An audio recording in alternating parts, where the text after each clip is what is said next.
Congresswoman Barbara Lee of California is calling for a $50 per hour minimum wage. Kevin O'Leary was with me earlier this morning, and he weighed in on it. Roll tape. Why not discuss better management of the resources versus just continuing to pay for inefficiency and lack of executional skills? That place is a loser state, the #1 loser state. Celebrity chef Andrew Gruel joins me now. Andrew, thanks for coming on the show. My question is, what would a $50 per hour minimum wage do to your business?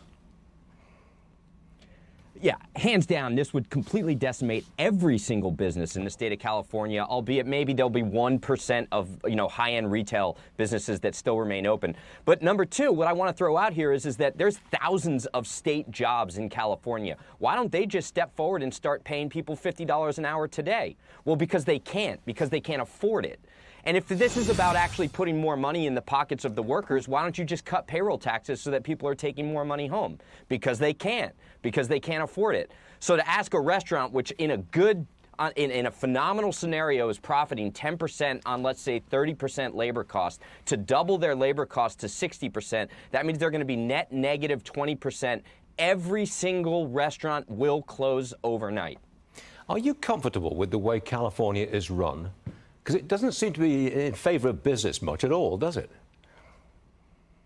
California is the worst run state. I mean, following off of what Kevin O'Leary said there, he's 100% correct. The thing is that they can't manage their money. They play these games on their spreadsheets where they move money around to pretend like they've actually got a surplus in the budget. They don't. They can't prosecute crime, and the state itself is falling apart. But the thing is, it's an absolutely beautiful state, and quite frankly, I think there's a reasonable subset of people who actually have good values and good perspective on things, but they're being either ignored, and if they speak out, they get prosecuted. The only people that get prosecuted are the people who actually have good opinions.